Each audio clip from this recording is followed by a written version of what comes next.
And there we go. Yeah. And just like that, bam, the record live button is on. Good morning, everyone.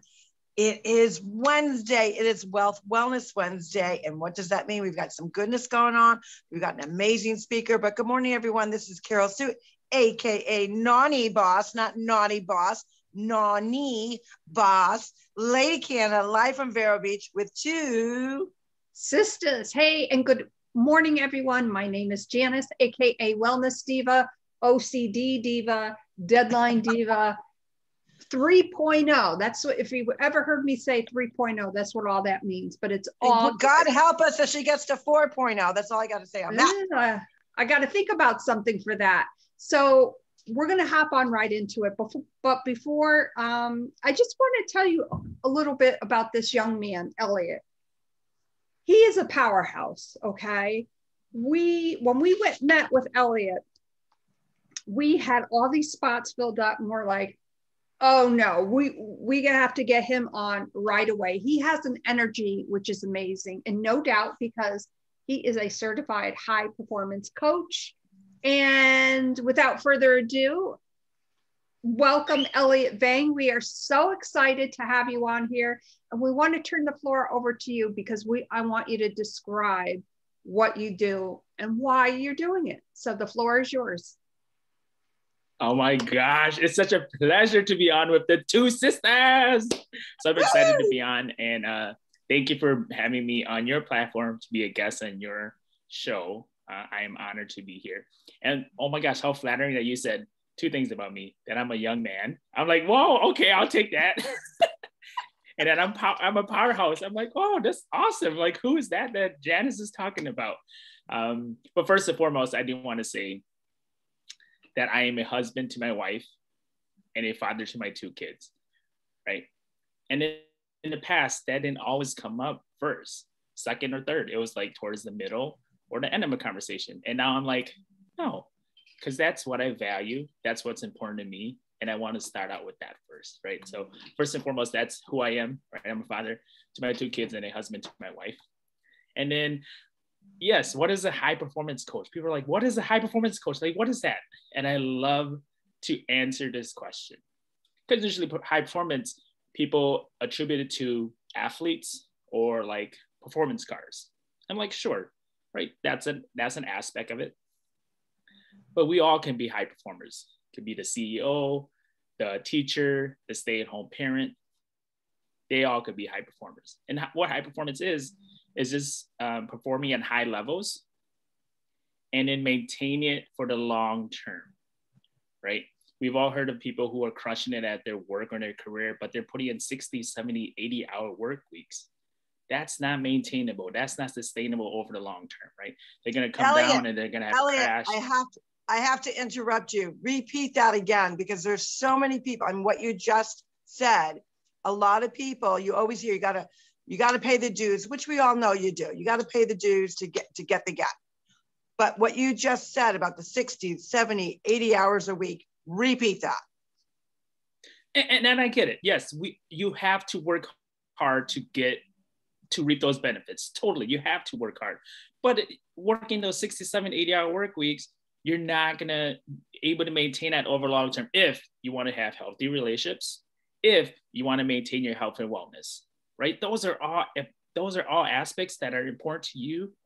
Then you're going to have to find some way to balance it, manage it, find some harmony with your career, your family life, and your health and wellness, right? So that's super important. So that's when people ask, I love to talk about it because then, we kind of figure out where they're currently at and where they want to go and where they want to be. I love that. And I love the fact that you describe it as the harmony between the two, because you want them cohesively to work together. And I think harmony, balance, cohesiveness are words that have to impact those decision-making moments of where your vision, your goals, your career, your passion, wherever it is going to. And I think part of that piece to that, if you don't have the harmony first with yourself, in knowing that, hey, I know I've got to put in X amount of hours, but at some point for my own health and wellness, for the very first two things that you thanked, your wife, your children, they've got to be up there, because those are probably, I think, our intimate relationships with our partner, our husband, wife, whatever, girlfriend, whatever it may be, and our children too often are taken for granted because we just assume they're automatically there. They're always there. They don't need that nurturing because I'm too busy with my goals and dreams, because I'm doing this for them. But I think if given the choice, and I'm sure you run across this, if you were to ask the better halves, the partners, the children, they would say, I just want my mom. I just want my dad. I just want a few hours with them a week. And I think that's so impactful of what you do to point that out to people. Yeah, right. If that's what's important to you. That's who do we tuck in at night? Who do we go to bed with at night, right? Those are the people that are important to us. And those are the ones that we have to put at the top of our priority list. And also one great point you mentioned there is ourselves, right? We tend to put ourselves on the back burner. And I was like, no, I used to do that. I suffered through that so much in the past because I was pleasing everybody else. I was trying to do everything for everybody else. And by the time it got to me, I was exhausted. I was too tired. I didn't have the strength or the energy to do the things I needed to do. And what did I say? Oh, I'll leave that off till tomorrow. I'll leave that off till next week. But that wasn't serving me the best. And now I was suffering and I had that stress and anxiety and all of this, right? It just kind of built up. Now I was lacking sleep, lacking energy, lacking that stamina. And it just all had a snowball effect. So that wasn't serving me well. No, and it's paramount. Don't you think, Jan, that it's paramount that if we don't address and look at ourselves, and we actually talked about this the day after Valentine's Day, that we said, you know, everyone should be looking at their own image, look in a mirror and say, I love you. Like, just, you know, you want to spill over that love for Valentine's Day and romance, which really should be carried out 365 days of the year, regardless. However, we forget to say, I love me. I'm comfortable in my own skin. And when I love me, I can do more for others. I can spill that overage of love that I have for myself to others. And it's not selfish to say, hey, I love you. Good job. You know what? You're absolutely right, because as we all know, life is a balancing act. This past year for everyone that we often refer back to has been such a shift, paramount shift each day. And with moms and dads being home with their children, the homeschooling and balancing all that out, you have to sometimes pivot on a dime. But in that respect as well, you need to take care of yourself. In fact, this morning I looked in the mirror, and of course, you know, I always say I always have a bad hair day. And this morning I said, it's not how you feel, it's how you look, and you look marvelous. Well, your hair looks gorgeous. Well, thank you. Thank you very much. But no, I think that it just goes to show you that how you react to yourself is also portrayed to others. And I think with high performance coaching, one can really learn how to balance that, because I'm sure there's the people that you coach just have thousands of things on their plate. Like, how am I going to get this done? This project is to do. Like, what I'm really curious to know, Elliot, what is the process for you when you initially meet with someone who is that, let's say, the high performance executive that does work that 60 to 80 hours a week? I'm curious to know, and, you know, obviously without going into your client specifically, but what are some tips that you could perhaps share with our audience and your audience as well on different things that they could perhaps do? And Janice, I do want to say that you are having an awesome hair day. And so are you, Kara Sue. And so am I. I'm also having an awesome hair day. So I love it. Love it. I just wanted to put that in. First, when meeting with clients, we do an overall assessment of where they currently are, right? Just and be comfortable with where they're at, because you are where you are, right? You can't change that. You can't go to the past. You can't go to the future. You are where you are. And then saying, where do you want to go ultimately? What is that big dream, that big goal, that ambitious place you want to be at? And then I will hold that place for them, right? I will hold that dream, that goal for them. And then coming back to the present day and saying, what can you control? We can only control what we can do today. We can't control that big dream that we have 5 years from now. But we can control what we want to do today to move towards that goal, right? And say, what is the next action I can take to move towards that goal? Is this action aligned with that goal? If it is, move, right? Take that step. Because too many times we sit in this spot of indecision, of unsure, of, oh, I'm not sure what's going to happen next, so I don't know what to do. And then we just lose that time and we can't get that time back. So it's a matter of just, hey, let's just take this next action. Regardless if it's the right action, then let's keep it moving. If it's not, now we know that that's not the action to take. Come back, reassess it. What's another action? What's another option that we have for ourselves, for you, right? Let's keep moving. Let's build that momentum. Because regardless if we're taking step 1 to 2 to 3, we don't always need to necessarily make that jump of 1 to 5 to 10, right? Sometimes it's still baby steps. And then as we're building that momentum, sometimes it might be a big jump later on in the process. And that's fine, right? As long as we're moving towards that goal, that dream, that ambitious place you want to be at. Elliot, what would be the one common denominator that you feel people are missing when they're, you know, they decide, hey, I know I'm committed, I know I've got to do the work. It's going to take me X amount of, you know, months, years, whatever it may be. But what is the one thing that you could say is pretty typical, atypical of and I'm assuming, you know, when you think of a high performance, I would imagine, and I don't know that you do this, like a personality analysis, are they more, so it's a two-part question, a common denominator that they might have, and are they typically type A personalities? To answer that second question, no, type A, no, it doesn't say a high performer is only a type A personality. No, that doesn't fit that way, right? But so going back to your original question is, I just don't have the time, right? I don't have the time to be doing all of this. And then we'll assess it. So we'll kind of make sure, look at their calendar and see what they're putting in the calendar. Are they being intentional with their calendar? Are they losing time to distractions, right?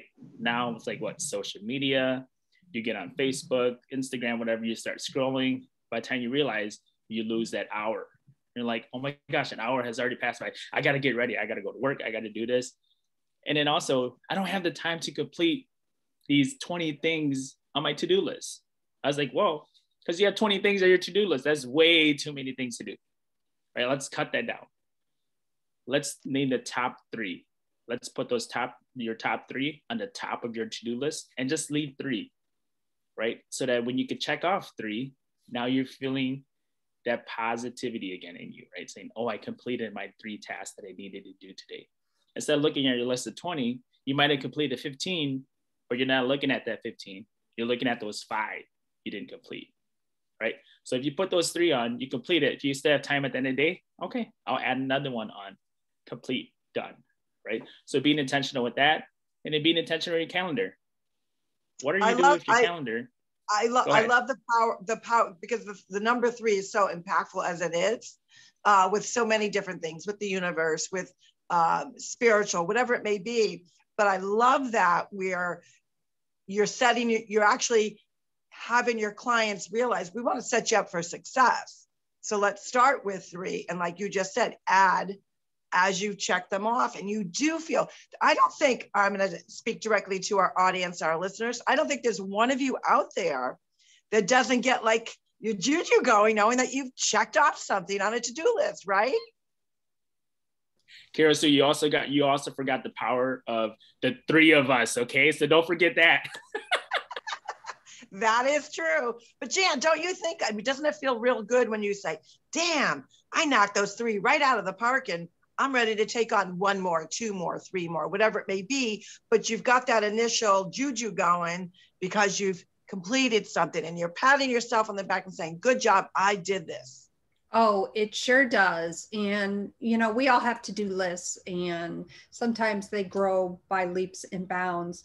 But what I have found too, and we've often talked about this, is the power of pen to paper.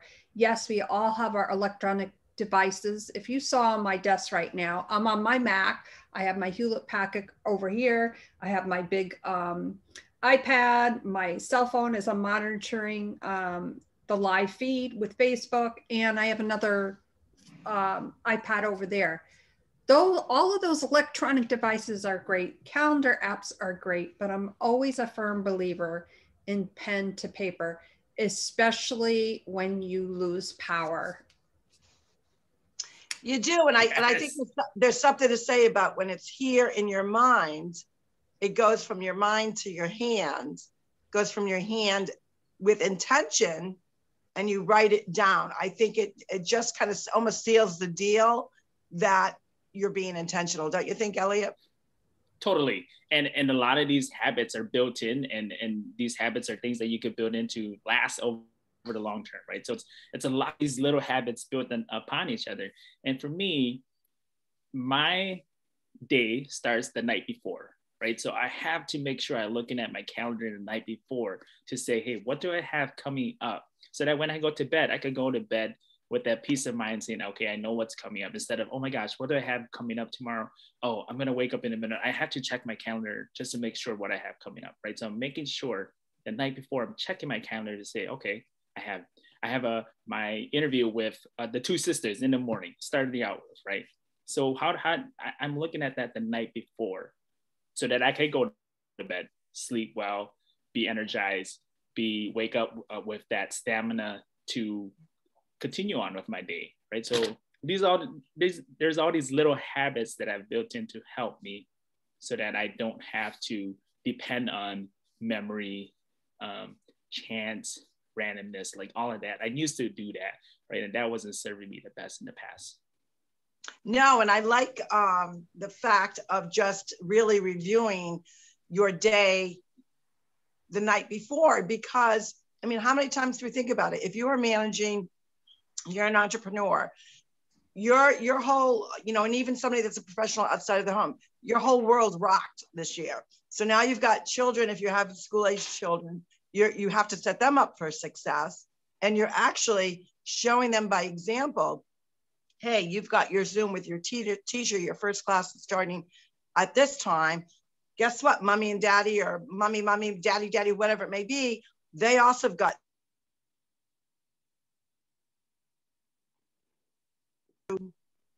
you know, make this work. Now you're managing all these different things that are coming up.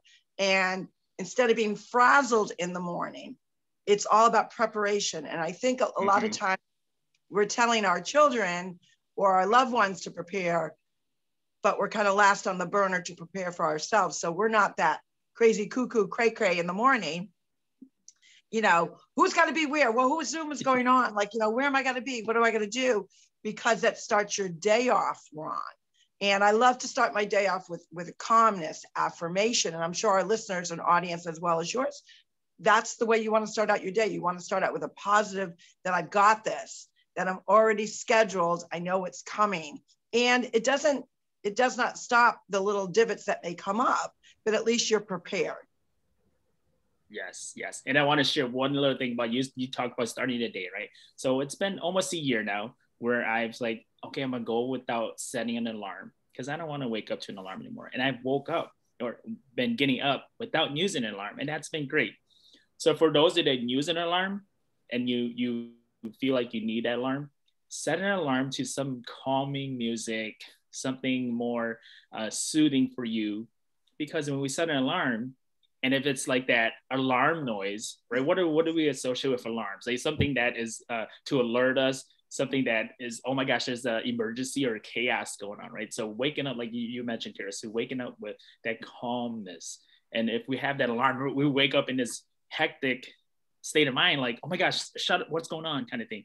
So if you do use an alarm, I would say, hey, try to use something that's calming and soothing, and see if that fits you, that works for you. Great, right? Because that puts you in that better state of mind when you wake up. I love that idea. I've what a golden nugget right there, guys. You know, knowing that, because I know when I get that alarm, I jump. I like, yeah. You know, I got a couple different alarms for different things, but they're not soothing. And I don't use an alarm to wake up, but I do use different alerts and alarms. But how cool would it be to know that you know, for whatever my different appointments are, that I'm setting something more soothing. So I'm not so jumped. So I can imagine when you're in a deep sleep and you wake up to, you know, and you're ready to jump on your bed and your heart's racing. You're like, what did I miss? Where do I got to go? So I love that, Elliot. That's a golden nugget. That's awesome. Oh my gosh, I think so, in so many different ways. And I think with different alarms too, think of, you know, I think back to when we were kids and when you got an emergency notification on channel 3 or channel 8, whatever it may be, and you always associated what you heard from that alarm to there's some type of an emergency. And I think with alarms going off on our cell phones or, you know, different devices, you know, even the TV, that we're so, when we hear that alarm, we're just like, oh, it's another breaking news alert. And I think we take that almost for granted. It's almost like the child who cried wolf. Well, I don't think, you know, for instance, it was breaking news the other day that Meghan Markle and Prince Harry are expecting another baby, which I think is awesome. That's great news. But I'm sorry, that's just not breaking news and doesn't warrant that alert. You know, I agree. And I think that's where the devices that we own are what we are in control of. Most people don't even have a landline anymore. Most people just use the cell phone. Mm-hmm. Therefore, if you know you've got your phone or your iPad or your computer set to alerts for maybe different Zoom meetings that are coming up, or different appointments for your own children that are home, that are still, you know, working, you know, remotely, because a lot of people are still remote, setting up, you know, like even for a child, maybe having more of a, you know, a fun kitty type alert. So, you know, that's specific to your child. If you've got, say, an alert for a doctor's appointment, which most people dread, most of them are still on Zoom, but whatever, make it fun. Like, oh, that's my, you know, whatever doctor's appointment, got to get on, got to go. I also do an alarm, believe it or not, for my groceries, because I always forget when I'm at the store. I never remember the list. So I have to do a list, and I do it on my cell phone. But I also do an alert to say, hey, you know, you're busy. Don't forget to go buy some groceries, girl. Otherwise, we're not eating. So it's so funny how we're so used to now living the way that we live with alerts. And if you're a high performance personality where you're going after those dreams and those goals, you need a ton of reminders. But it still goes back to the old fashioned, regardless, it goes back to the old fashioned pen and paper. I believe I live mm-hmm. by my calendar, and, you know, I write my notes in there. I don't use sticky notes anymore, because I found when I'm using sticky notes, they're everywhere, and then they fall and I forgot where they are. So I actually use my organizer, my planner, every single day. It's got the calendar right there, my to-do list. And like you said, to review it the night before, that's so impactful. And that really can change the dynamics of your day.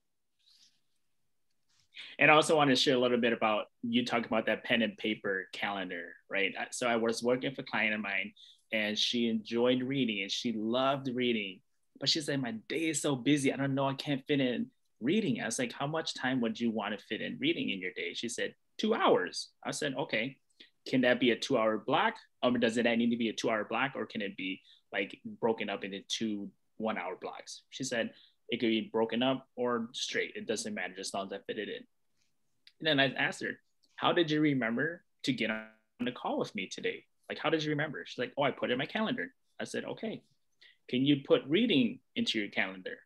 She said, I never thought of that. And I said, okay, so let's find some time. And I said right away, right, pull out your calendar. We'll do it right now. She pulled out her calendar, did it right there, scheduled it in. I said, well, check in. Hey, if it works for you, it works. Check in next week. She said, oh my gosh, such a game changer. I didn't know I could schedule in that time to read. It's been awesome, because then I've been able to read, and I just love reading. And I got in 2 hours of reading every day. I was like, perfect, right? I just said, congratulations. You did all the work. This is all you, right? You just put in your calendar and you made it intentional. And you just kept to your calendar and worked with it. intentional. And you're basically blocking time off for you. And I think, okay, so you pencil that in, you color code it. I do a lot of color coding. And if it's for reading, and you've actually put it down on your planner, you say, okay, I'm not going to schedule a Zoom, then our client consultation, I'm not going to get on any meetings. That is me time. So I have a color code for me time. And it's so paramount because when it sounds a little weird in the beginning to schedule yourself, but it's paramount in having your day set up for success. But it also reminds you, this is the time that's me time that I need, because me time is also a refreshing time, whether that's your manicure, whether that's a bath, whether that's reading, whether that's just, calming and listening to music, or you know what, I need an hour. I also schedule an hour, which I've never done this before. Like, this is the day that I'm doing bills. I'm going to sit in the office for an hour with no distraction, look what's due, make sure that that's all planned out for the month, what days I'm going to do it. Same thing with my grocery list. I put my grocery list in my planner. So it's just another way of, some of these things almost sound a little odd in the beginning, but I think the more you do it, it does become habit. And you find that your life and your day is actually now set up for success for where you're going. Mm-hmm. And that's a great point you brought up about scheduling that me time, right? I've had others who would say to me, it's like, I don't want to be so rigid or so robotic in my day. But I'm like, it's okay. You can schedule in me time, flexible time, whatever you want to name it, so that it's not saying, okay, this time I have to be doing it. Schedule in flexible time, but make sure you're purposeful with that flexible time, and don't say flexible time and then you end up doing Netflix or social media for that hour, 2 hours, right? Because that's not going to serve you the best. If you want to do that, if you want to go on social media and stuff, sure, schedule that in as well, but give yourself 10, 15 minutes max. Set an alarm on your phone, scroll, because you're going to lose track of time. Scroll through, alarm goes off, set that boundary, done, get off that phone, right? Because it's hard to say cold turkey, stop going on social media. Because we all want to see what's going on in Meghan Markle and Prince Harry's life, right? We still want to know about those things. So, to find out on social media, kind of scrolling through that. So, and I love them, by the way. Yeah, I think too, part of that is the fear of like missing out. Like I'm going to miss that alert. I have to know what's going on. And when you realize, hey, who cares what's trending out there? What are the alerts? I'm going to be the trend center. I'm going to be the alert center. By just being intentional with what you're doing, you find that you don't need that constant alert reminder of what's going on in the world. Because let's face it, there's a lot of shit going on in the world that we don't have time for, because it's a distraction. It's not self-serving. And if it's not impacting you and adding value and adding joy, don't scroll. Just don't do it. A lot of people just get sucked into that. Don't you think? Yeah, you don't need to be the first to know. There's enough people in your life that will send you a text message or call you and let you know what's going on, right? Current events. So absolutely. So Elliot, tell our viewers and our listeners, how can they get in contact with you? You got a website. We're also going to list some things on our website, but share how someone would say, hey, but I want to talk to Elliot a little bit more to see how I could organize my life better. And I want to be a high performance person, coach, whatever. How do I do that? How would they get a hold of you? Yes, right. So they could go to our website. It's Elliot Vang. That's Elliot with 2 L's and 2 T's. Okay. Vang.com. That's VANG. And go on there. I have some testimonials on there. I have some free offers on there just so that you can be more intentional with your day, right? I just ask you, like, who do you want to be today? How do you want to show up today? What am I looking forward to today, right? Some daily things to build these daily habits, and so that you can be on that track to being a high performer. And high performance is a lifelong journey kind of thing, right? Even me as a high performance coach, I still have bad days, right? I'm still a hot mess on some days, right? And not saying that I have everything right, everything that's my T's crossed and my I's dotted. No, there's days where I, have struggles, and we're just human that way. And I love that, because you're being authentically you. A lot of times you'll chat or connect with a coach and they're so rigid, or they're so and you think like they got it all together. But I know, especially with Jan and I and doing this podcast, we're authentically us always, because some days, it's a shit show. Some days, the phone drops, the lighting's not right, bad connection, or, we flub up our words. But what that shows is that They're being authentically them. And I love a coach that's not only intentional with their clients, but is also still being authentically you. So I absolutely love that about you. Oh, thank you. Thank you. Elliot, you know, you bring forth so many great ideas, and I continue to be blown away by your energy, and your clients must so appreciate that in you, showing your vulnerability on who you are and where you want to be. And we just think that is amazing. And we obviously would love to have you back on the podcast as a follow-up. You know, the Two Sisters are always evolving, and we would love to have you on again. What is everybody doing today? It is Wealth Wellness Wednesday. And on that note, my name is Janice, AKA Wellness Diva 3.0, and I am with Two Sistas. And this is Carol Stew, AKA Naughty Boss, Lady Canna. But it is Wellness Wednesday. What are you doing to pay it forward? Remember, as an entrepreneur or any profession that you're in order to receive, you also have to give. Give to somebody unsuspecting, an unsuspecting financial exchange. Remember, with Wellness Wednesday, it's not about the dollar amount. It's just about paying it forward. You want that domino effect of kindness, paying it forward and putting a smile on someone's face.